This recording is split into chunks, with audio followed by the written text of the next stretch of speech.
Okay, so today what we're talking about is the technical information on the ByoSpxtrum product.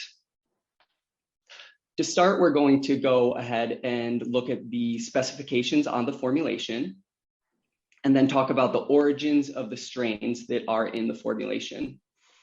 We'll talk about how we selected the strains that are in the formulation, and go into a little bit of the research and development that we completed. That includes both the lab assays and some growth chamber studies. And then finally, we'll wrap up with a summary of the attributes of the product. The ByoSpxtrum microbial blend. So what is it? It is a concentrated blend of microbes that were scientifically selected, and it contains 8 bacillus strains across 6 different species of bacillus. Included within those strains is a strain that's patented for activity in low temperatures. So this is an excellent marketing differentiation. We also include a humic acid component in this product to help to improve the soil health. And we'll get more into all of these in detail as we continue. What you have in front of you here is a breakdown of the different species of the strains included. So you'll see that there are 3 different licheniformis strains, 1 megatherium strain, the simplex strain that I mentioned, it's patented for its activity at low temperature, and then 2 additional Bacillus subtilis strains. You may see some competitor products or other products on the market that just list the speciation included in their formulation. So it's important to note that although they may have the same species in their product, we have multiple strains within the species, which gives us a wider breadth of activity. That's everything I just said. It provides increased diversity and complementary activity. It's important to consider, and I think to talk about, this multiple strain approach. A single strain product is more like the simple knife on the left-hand side that you see, whereas with a multi-strain approach, it's more like the Swiss Army knife on the right. It allows us to have very specified activities based on the additional inclusion of multiple strains. So we have more bang for your buck with the inclusion of more than 1 strain. This is a table that outlines some of the attributes of interest to us across those multiple strains that we were just discussing. So you'll see on the far left-hand corner, attributes of interest specifically for our plant health promoting market.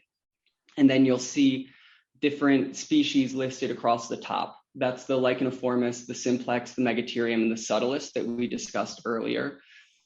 A negative sign means that it has weak activity in the attribute.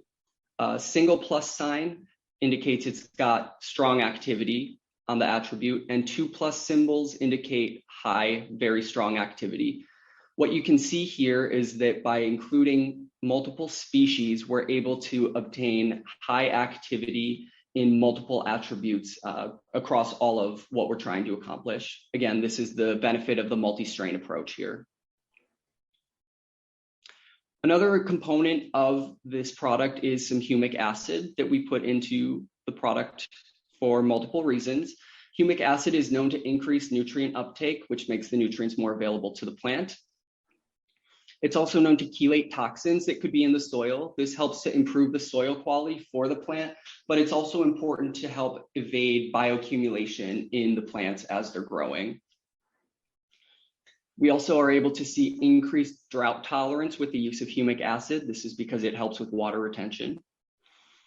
And it also improves the physical composition of the soil, especially I see this in very tightly bound clay-heavy soils. This humic acid, it's a large particle, so it's able to go into the soil mixture and create more space, allowing roots to more easily permeate through the soil, as well as water to drain through and to get to the roots to help the plant. The most important aspect of the humic acid inclusion is that we see an increased microbial activity with the combination of humic acid and microbes. The humic acid gives food and shelter to the microbes, is how you can think of it. It's giving a carbon base to the bacteria so that they have something to grow. And that large molecule I just mentioned also acts as a place for the microbes to live. It's a harborage for them. Now that we understand the bacteria that are in the product, let's talk about the process to obtain these bacterial strains. as well as how we select the ones that go into the product that we've formulated together. In this product is a genus called Bacillus, and the most important aspect of Bacillus is the spore forming capability of this organism. A spore for a microorganism is very hardy. It's like a seed of a plant, and it can be very stable for a very long time, especially within this Bacillus genus. The products that we supply are 100% spore formers. So that's the right-hand side of this slide that you see with the blue arrow. And as I just said, this stays very stable and hardy for a long time. The aspect of this slide on the left with the green arrows is the vegetative cycle of the organism, or this is when the organism is awake, active, growing, and it's doing the work that we want it to do for the plant. The product stays in the sporulated form, that right-hand side, until it is hydrated with water by your clients, where it will return to the vegetative cycle and start doing its work. Since it stays sporulated until it's hydrated or applied, this gives us that shelf stability that's very important.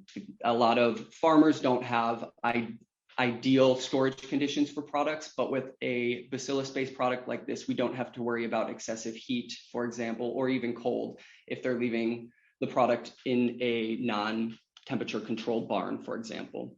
So this is another important market differentiator, is that we have excellent shelf stability naturally occurring based on the spore former aspect of these organisms. We look exclusively for those spore formers, again, because we want to be certain we have the shelf life, the stability, and we get all of our organisms from their original environment in nature. So some examples of where we may collect a sample and do some isolations may be environmental water, so any waterway that you may see. Some contaminated water, for example. This way we can have organisms that are good at cleaning up some of that toxin removal we were talking about earlier. Samples from healthy soil, isolations from healthy roots of plants to try to understand what beneficial organisms are helping that plant to be so healthy. And those samples are then brought back to the laboratory for processing. We start with a heat shock step. This is because we are looking exclusively for spore formers. And so any non-spore former will be killed with that heat shock step. And then the sample is plated, and you'll see a very noisy Petri dish like what you see in front of you. This is because it's an environmental sample. And of course, in the environment, the biodiversity is immense. There's a lot of different kinds of organisms living in a very small location. We are interested in drilling down and understanding the attributes of single strains. So from this noisy plate, our technicians will do an isolation of individual colonies. So they'll take a sample of this large white colony, maybe this small yellow one, this one that's a little more opaque on the sides. Anything that looks different, they'll put it on its own Petri dish so we can be certain that we're evaluating the efficacy of a single organism at one time. Once the isolation is complete, that's when we will put the organism into our cryopreservation system. The strains are all stored at -80°C, and this is important and also a market differentiator because this ensures there's no genetic drift over time. Some companies prefer to move their mother cultures or their bacterial strain starters from one plate to the next. Over time, you will see slight genetic drift, or it could be large genetic drift. But with the storage at -80°C, we can be certain that we're providing a consistent product, regardless of if it's 10 years down the line. Once we have the strain isolated, put into our bacterial database and stored in the cryopreservation system, we put these strains individually through a series of evaluations to understand the attributes that they have. Once we find the strains that have the most desirable attributes, that's how we begin to choose your strains. We first start to understand the system that the organisms are going to go work in. For us, in this case, this is the root zone of a plant. We then develop laboratory systems to test the attributes of the strain within the system and start to select the strains.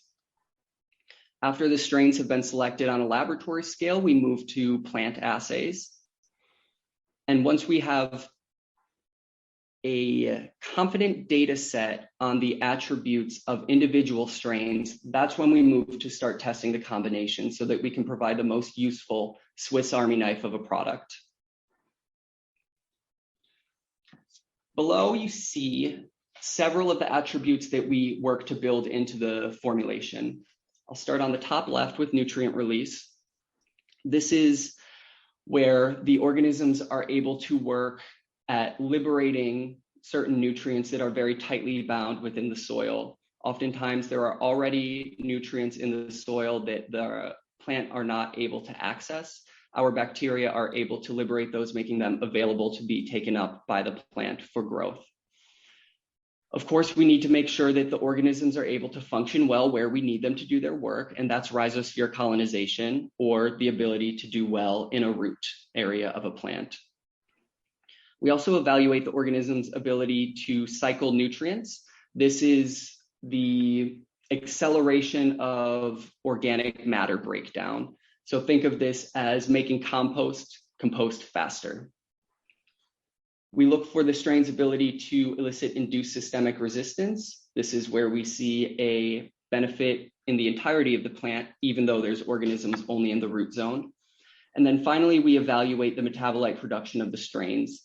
We're essentially looking at what the strain produces as it's growing, and we're trying to understand what metabolites or what compounds the strain produces that are beneficial to the plant, specifically in that very close rhizosphere or root zone area.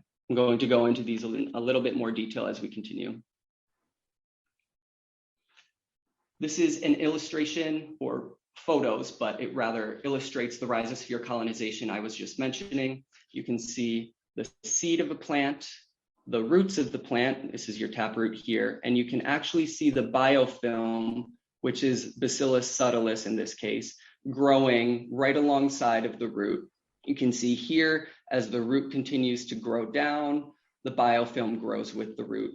This acts as a physical protection for the root, as well as it makes it less visible to pathogens. And again, we'll get into that a little bit more. The purpose here is to understand the organisms do very well to grow right alongside the root and are very closely intertwined with the plant. We evaluate the ability for the strains to compete for nutrients in the system. Part of that is their ability to produce enzymes, which help to break down nutrients, allowing the nutrients to be consumed by the organisms. Also, the ability of the organisms to consume the organic acids that are in the soil and that are also an exudate of the roots from the plant. We look at the organism's ability to utilize nitrogen within the system, and that's both ammonia, nitrate, and nitrite.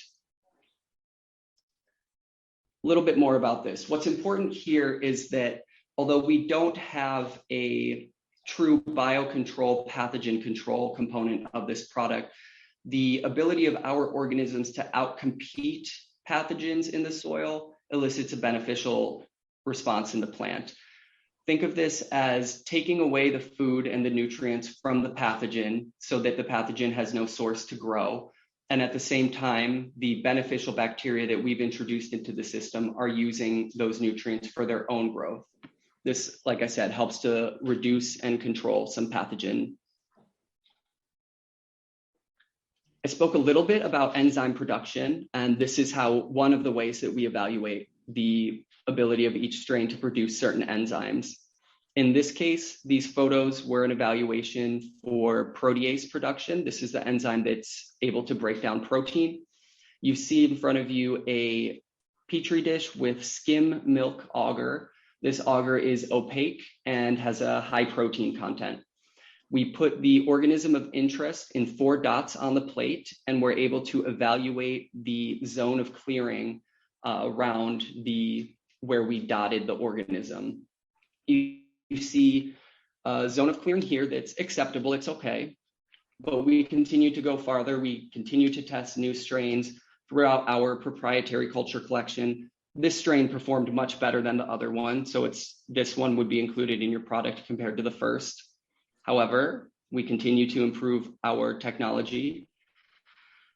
And this is an example of the strain that would go into your product at this point. You can see that the zone of clearing is much stronger than that first slide that I showed you, almost completely clearing the plate, indicating a very high level of protease production. Again, the enzyme of interest here. What's important about these images is that all of them are a Bacillus subtilis strain. This is important because different strains within the same species have different levels of activity. I like to think about this as humans. So Michael Jackson compared to Michael Jordan, they're very talented, but I would much rather have Michael Jordan on my basketball team than Michael Jackson, for example.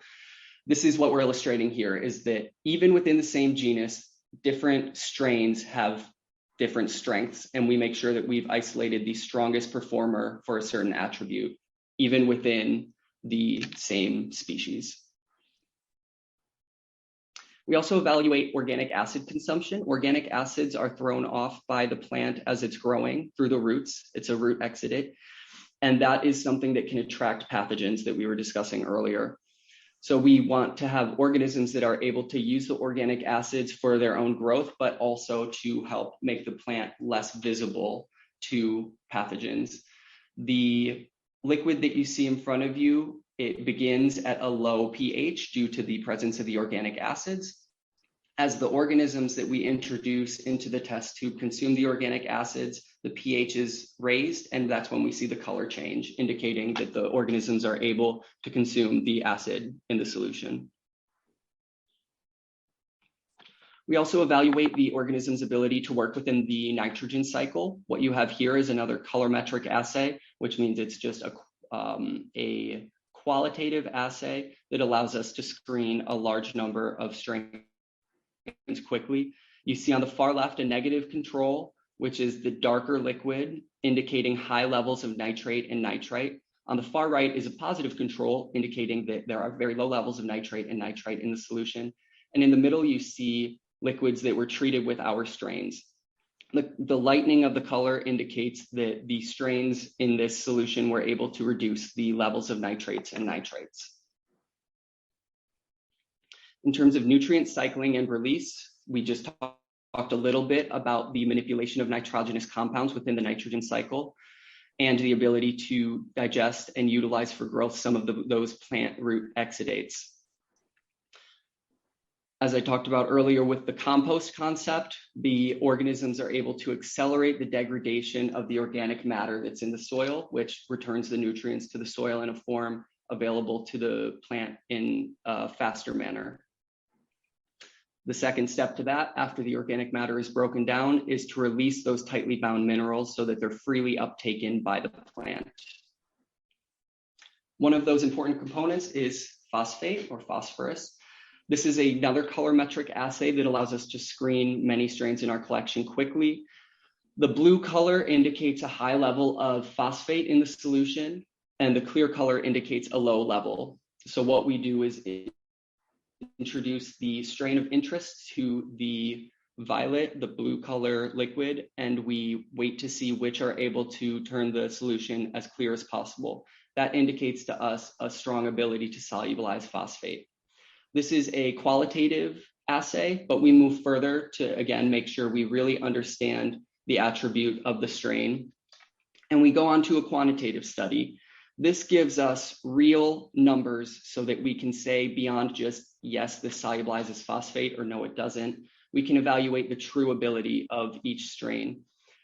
This strain is included in your formulation. You can see this ENV number 7 did exceptionally well, outperforming the other strains in our culture collection. So although all of these strains did well in that initial colorimetric assay, the violet and clear liquids that I just showed, we take that extra step to quantify the level of solubilization possible to make sure that we're giving you the strongest activity in the strain available. Here are some photos of some plant studies that we did as well. Here you see on the left a plant, it's just grass with no product. And then on the right, you see the plant that received the product. you can see that the plant was able to grow stronger, taller, darker green, overall with more vigor, and it looks hardier. We evaluate the metabolite production of the strains that we're introducing into the root zone of the plant. So again, we're looking for things that promote the growth of the plant, for example, auxin. We're also evaluating antibacterial compounds, as well as antifungal compounds, and this is for more of the biocontrol component. I'm going to move a little bit quickly through these slides because it's several photos to show you the breadth of what we do, but a similar concept throughout. What you see in front of you is one way that we evaluate antibacterial activity. We take the pathogen of interest.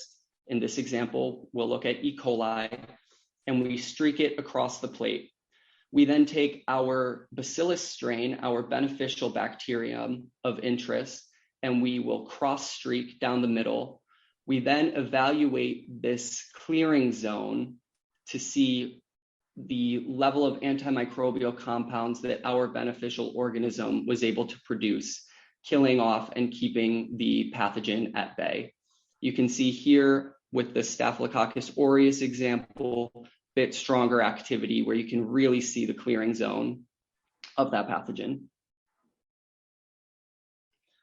Similar to antibacterial, we want to be able to control plant pathogens that are fungi. For this, we put a plug of the pathogen, the fungal pathogen of interest in the middle, and we dot our organism around it. And you can see on the right, the control, this was a Fusarium strain. The plate is completely overgrown by the fungus, where on the left, with the introduction of our beneficial strain, you can see there were antifungal compounds produced that kept the fungus isolated closer to the center of the plug. The same concept we applied to different types of pathogens. I pulled some photos that are relevant to our plant health market. So that last one was Fusarium. Here we have Pythium, same concept. Without the control of our beneficial organisms, the plate was completely overgrown. The fungus is limited closer to the plug with the dotting of our beneficial organisms. Same concept with Rhizoctonia. I like this slide because the rhizoc is really dark, so it's a strong visual, and you can see on the left side where it was treated with the bacterium, the growth is drastically limited compared to the untreated control on the right. And Phytophthora as well, really great control here. We also evaluate the ability of our strains to elicit induced systemic resistance. What is induced systemic resistance? This is a phenomenon that we observe when the organisms are added to the rhizosphere or the root zone of the plant, but these organisms are able to elicit a response from the plant throughout the entirety of the plant, despite the organisms only being in the root zone. This is why we're able to observe stronger foliar parts of the plant with the use of these organisms, even though they're not necessarily on the leafy part of the plant. Here's a visual for that induced systemic resistance. The yellow rod-shaped bacilli are in the rhizosphere, in the roots, but you can see a beneficial response being elicited throughout the entirety of the plant, and that's where we get those foliar results. As you can see here, there were not bacteria necessarily added to the leaves themselves in this trial, but you can see on the left-hand side, there was still brown spotting, where on the right, where there were bacteria in the root zone of the system, we don't see the spotting. Again, this goes back to the multiple strain approach. That's a lot of attributes to ask of one strain to do. And that's why we build in multiple strains so that we have the strongest team of microorganisms to help the plant as possible. We'll then move into some growth chamber assay studies. These are corn in this case. On the left, the 4 pots did not receive treatment, and on the right, the 4 pots did. You can see just visually looking very quickly, increased vigor with the plants that receive the bacteria and increased height as well. So the plants are growing stronger, larger, faster. After we allow the plants to grow, we harvest them for analyses. We do several types of analyses. We evaluate the root volume, the shoot length, the dry weight of the shoots, and the dry weight of the roots. And then these are just some images of that work being done in our laboratory. Here you see a shoot length comparison. On the left is the no bacteria added, and on the right is with the addition of the bacteria. And you can see that the shoots of the corn are stronger with the addition of the bacteria. They're taller. Here's an excellent photo of roots from the corn. You can see on the right, they are significantly longer and thicker, hardier than the roots on the left, which are the corn seeds that did not receive the treatment of our beneficial bacteria. In the growth chamber study that we did here, with the treatment of the bacteria, we were able to elicit a 34% increase in the volume of the roots, as well as a 58% increase in the dry weight of those roots. And then when we move on to look at the shoots, we're able to see 46% increase in the length of those shoots, as well as a 47% increase in the dry weight of those shoots. And again, that was in-house growth chamber studies conducted on corn. We did some additional parameters outside of that growth study. Phosphorus is very important, and you can see here that with the addition of our bacteria in a phosphate-limited environment, the bacteria were really able to help the corn seeds not only germinate better, but increase their roots and their shoots. The phosphate-limited plants on the left really did not do very well, but with just adding our bacteria, we were able to keep the plant healthier. Taking you through a summary of all of the benefits that we just talked through. The product is designed to compete both for space in that rhizosphere, which displaces the pathogens, as well as to compete for nutrients within the rhizosphere, which essentially starves out the pathogens, eliminating their source of food so that they're not able to grow and infect the plant. We also evaluate strains for their antimicrobial activity, as well as their ability to cycle the nutrients to make the nutrients more quickly available to the plant. And that goes quickly hand in hand with the mineral solubilization, liberating tightly bound minerals in the soil so that they can be easily uptaken by the plant for growth. Overall plant growth promotion is our goal, and this can be accomplished with the various metabolites that are produced by the organism. We look at the induced systemic resistance. Again, that's the ability to see a beneficial response in the foliar parts of the plant, the entirety of the plant, regardless of the fact that the organisms are just in the root zone of the plant. Finally, what's very important about this product is that excellent stability and shelf life that the product has. These bacillus organisms are designed by nature to be extremely hardy and be extremely challenging to kill as they're in their sporulated form. This gives us the confidence that the product is going to be alive and remain efficacious upon application. Keeping all of this in mind, this ByoSpxtrum product is excellent at improving the soil health for plants.